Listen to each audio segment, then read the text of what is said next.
Good morning students. अभी आज भी उतने ज़्यादा लोग लाइव में नहीं जुड़ रहे हैं जितना हम लोगों ने एक्सपेक्ट किया था, बट धीरे धीरे आते रहेंगे। आज सेकेंड डे है आपकी फायर क्लास का और कल का रिस्पांस काफ़ी अच्छा रहा। मैंने देखा आप लोगों के कमेंट्स वगैरह बहुत बढ़िया था। थोड़ा सा आगे बढ़ाएंगे चैप्टर को, क्योंकि आप लोगों को भी पता है केमिस्ट्री साइंस पहले ही तुम्हारे सर के ऊपर से जाती है। सो एकदम से ज़्यादा लोड प्रेशर नहीं दूंगा मैं बिल्कुल भी स्टडी का। थोड़ा थोड़ा सीखेंगे लेकिन अच्छे से सीखेंगे। और आप सभी को एक चीज़ मैंने पहले भी बताई थी, साइंस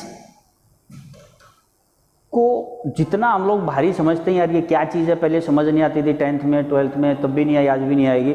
साइंस के किसी भी एक एक्सपेरिमेंट को या साइंस की किसी भी एक टॉपिक को आप लाइफ से कनेक्ट करके देखेंगे ना, तो उसको मेरे ख्याल से आपको याद करने की जरूरत नहीं पड़ेगी, वो अच्छे से आप उसको समझ सकते हैं। हम साइंस के किसी भी एक्सपेरिमेंट को या साइंस की किसी चीज़ को हम लोग अपनी लाइफ से कनेक्ट नहीं कर पाते हैं, इसलिए हमें उसको रट्टा मार के याद करना पड़ता है।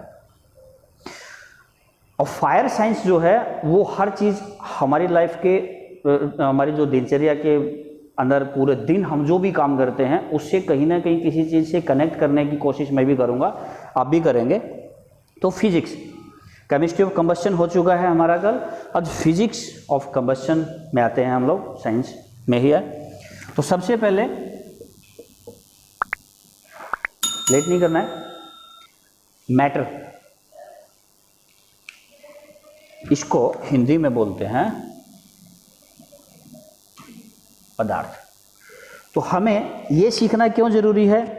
आप में से ऐसा कभी मत समझना कि यार ये सब चीज़ें डेंसिटी, हीट, ये वो सब हमारे किस काम की हैं। तो आप लोग भूल रहे हैं कि हम लोग आग की साइंस पढ़ने वाले हैं यार, हम लोग आग के इंजीनियर बनने वाले हैं, हम लोग आग के स्पेशलिस्ट बनने वाले हैं, स्पेशलिस्ट बनने वाले हैं।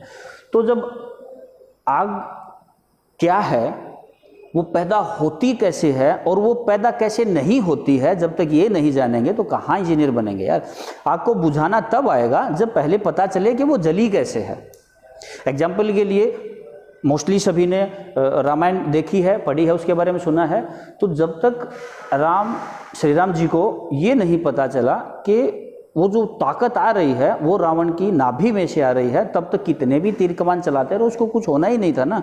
तो उसको जैसे पता चला कि ये ओरिजिन क्या है इसकी पावर का, ये इसकी नाभि में मारना है, इसकी सुंडी में जाके एक तीर ठोकना है, उसने मार दिया, खत्म हुआ। आग भी उसी तरीके का रावण है भाई, ये ऐसे नहीं बुझेगा। इसको खड़े होकर तुम लोग देखते रहोगे, पूरे घर को, फैक्ट्री को, इंडस्ट्री को राख बना देगी, लेकिन कुछ नहीं कर पाओगे जब तक पता ही नहीं चलेगा कि ये चल क्या रहा है, ये जल किस चीज में रही है। तो हमें आग को बिल्कुल डीपली अगर उसकी साइंस सीखनी है, उसकी केमिस्ट्री, उसकी फिजिक्स सीखनी है, तो ये चीज़ें हमारे लिए बहुत ज़रूरी हैं। उसी में पहला मैटर, पदार्थ। पदार्थ क्या है?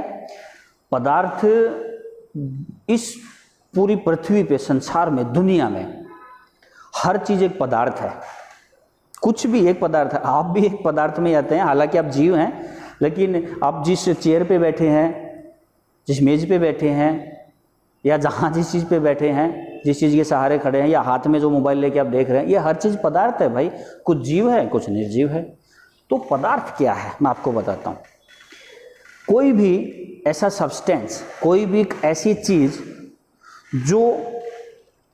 जिसका वेट होता है, जिसका मतलब अपना वजन होता है, स्थान घेरती हैं, कुछ दिखाई देती हैं, कुछ नहीं दिखाई देती हैं, ऐसी किसी भी चीज़ को हम पदार्थ ही कहते हैं।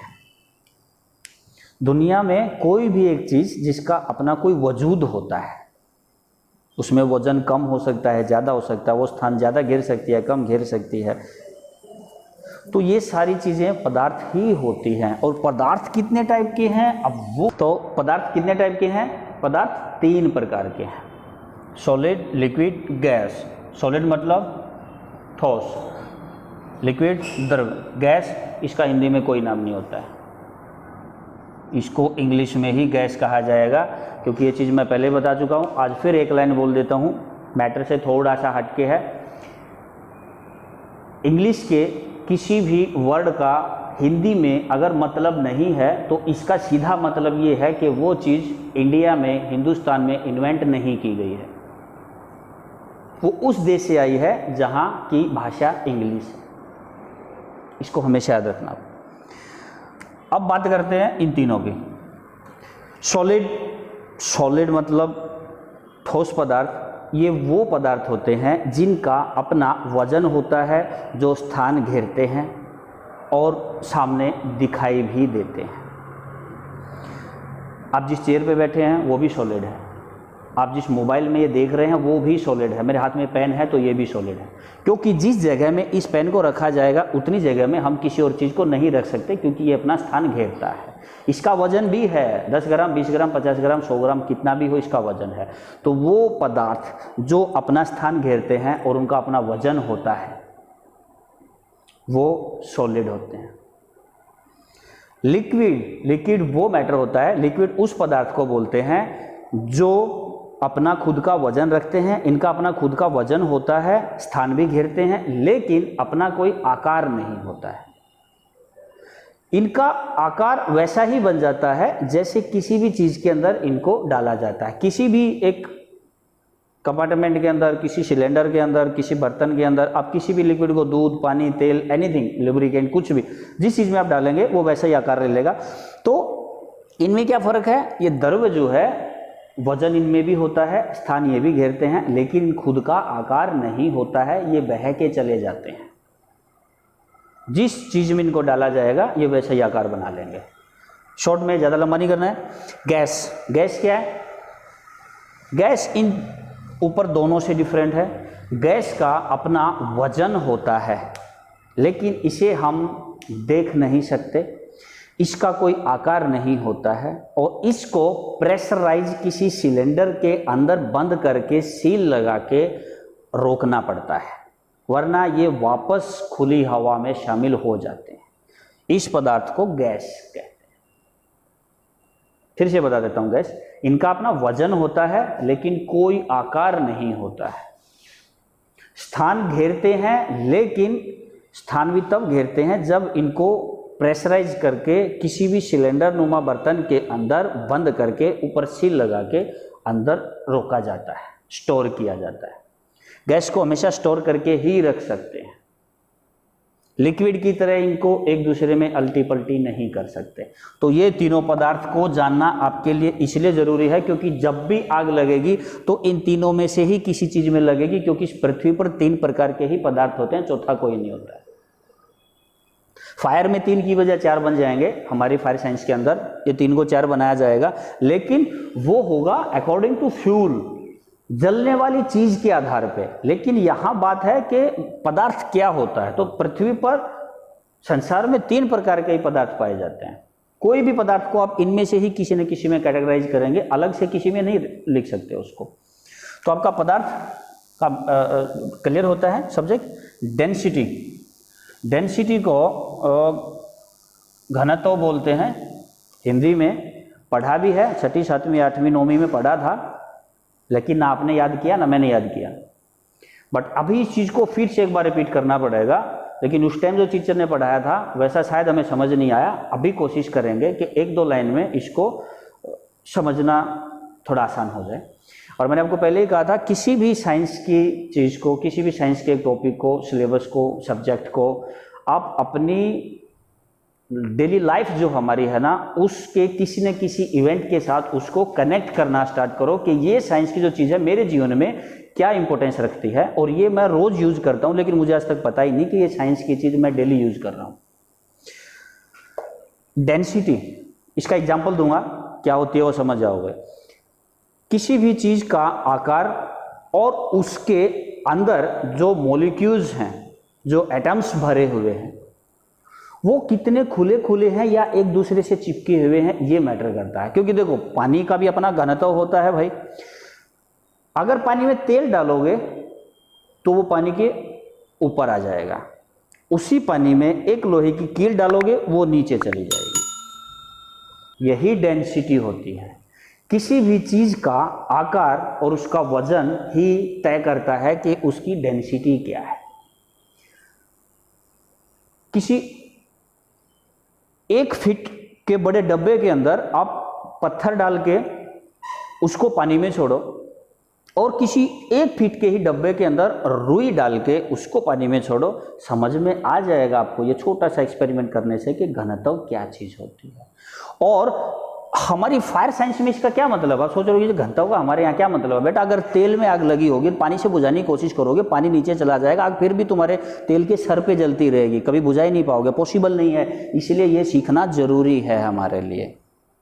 Density is the important thing in fire science. ठीक है, इसको ज़्यादा लंबा करना नहीं है, मेरे ख्याल से समझ गए होगे समझदार। फिर भी डाउट है तो रहने दो भाई, मैं क्लियर नहीं कर सकता।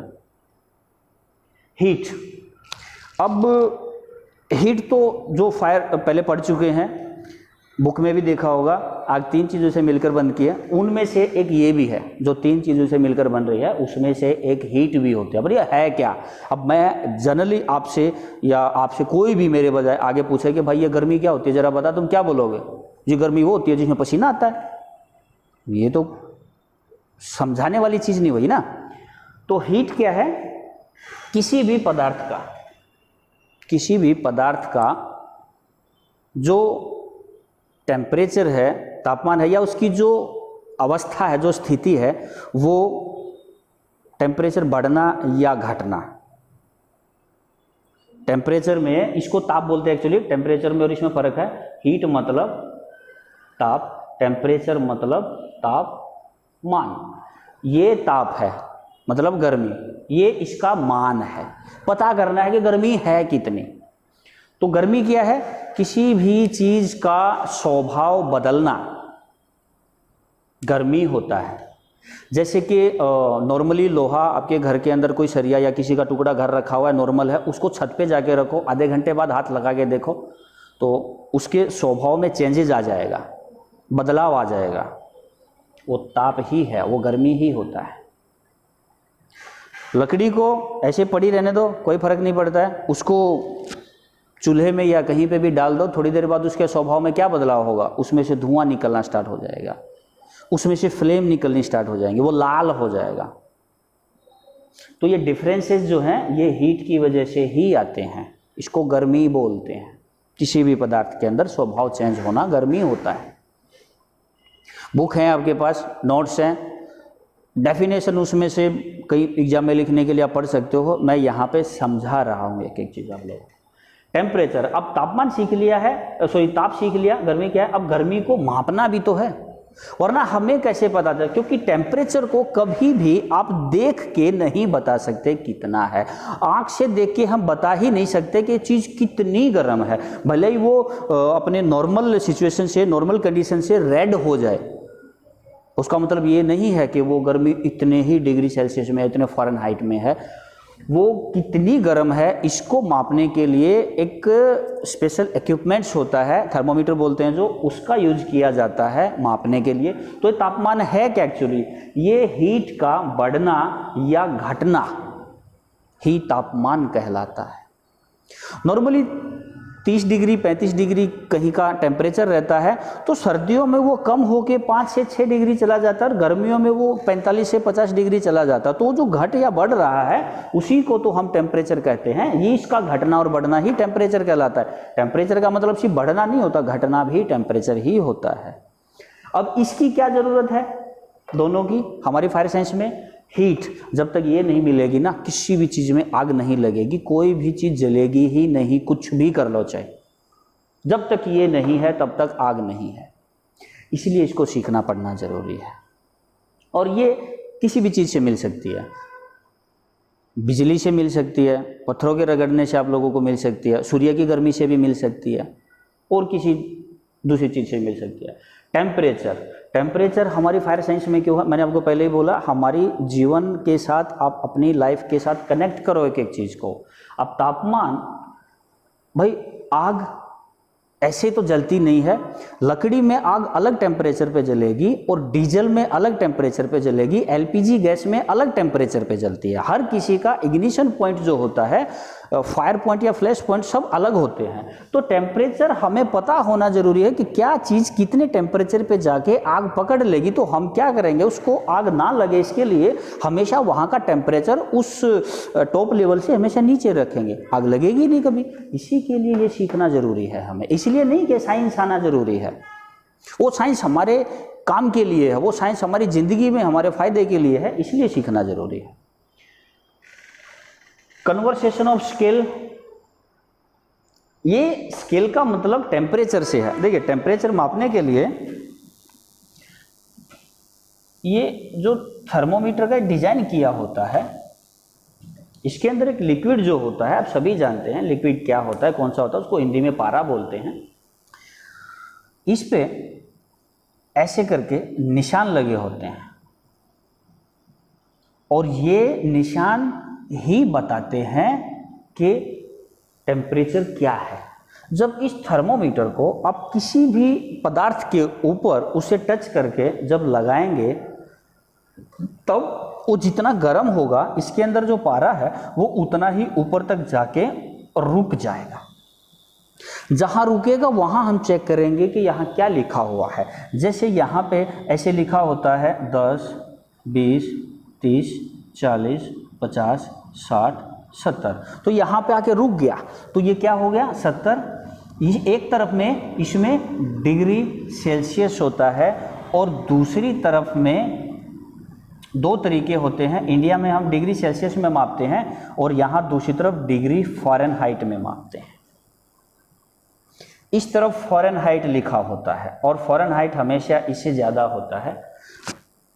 डिग्री फ़ारेनहाइट, डिग्री सेल्सियस, तो जहाँ पे जाके रुकेगा आप एक तरफ डिग्री सेल्सियस में चेक करते हो, दूसरी तरफ डिग्री फ़ारेनहाइट में चेक कर सकते हो। पॉज कर,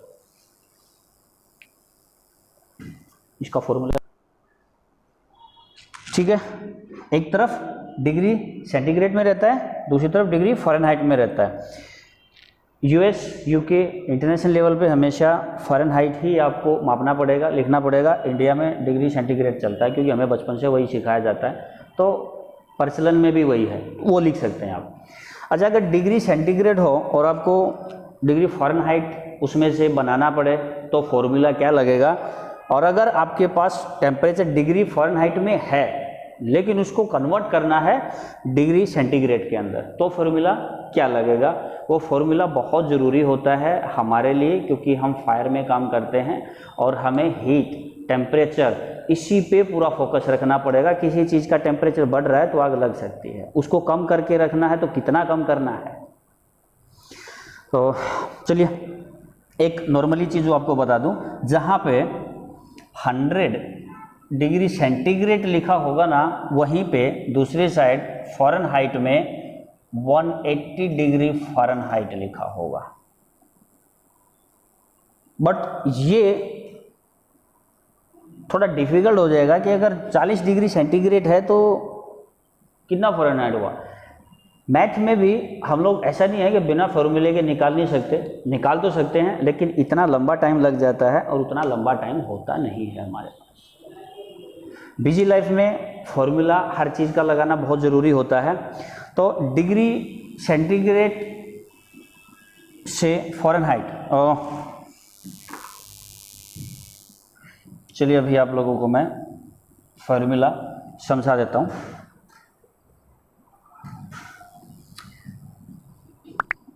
डिग्री फ़ारेनहाइट निकालना है और आपके पास ऑलरेडी टेम्परेचर है डिग्री सेंटीग्रेड में, तो डिग्री सेंटीग्रेड का टेम्परेचर आपने लिया हुआ है, लेकिन लिखना आपको डिग्री फ़ारेनहाइट में है। तो डिग्री फ़ारेनहाइट में लिखने के लिए डिग्री फ़ारेनहाइट मतलब कितने सेल्सियस टेम्परेचर है, पहले आप डिग्री सेल्सियस जितना भी टेम्परेचर है आप वो लिखेंगे और मल्टीप्लाई 9/5। अब ये टोटल करने के बाद आपको लास्ट में करना क्या है, इसमें 32 ऐड कर देना है। क्या निकल के आएगा आपका? डिग्री फ़ारेनहाइट आ जाएगा। इसके उल्टा अगर मेरे पास डिग्री फ़ारेनहाइट में, इधर वाला ये डिग्री फ़ारेनहाइट में टेम्परेचर है, लेकिन मुझे उसका निकालना है डिग्री सेंटीग्रेड। तो सेम है, ज़्यादा फर्क नहीं है। डिग्री फ़ारेनहाइट जितना भी टेम्परेचर है उतना हम यहाँ लिखेंगे और इसमें से माइनस कर देंगे 32। अब ये जितना बनता है उसको मल्टीप्लाई, ये आपका निकल के आएगा डिग्री सेंटीग्रेड।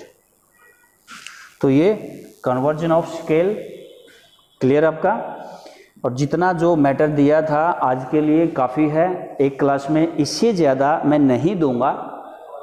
इतना भी अगर सीखते रहे, साथ के साथ नोट्स बनाने की भी ज़रूरत नहीं पड़े, तो मेरे ख्याल से काफ़ी है आपके लिए। तो मिलते हैं फिर कल सेम टाइम पे तीसरे पार्ट के साथ। तब तक के लिए जय हिंद।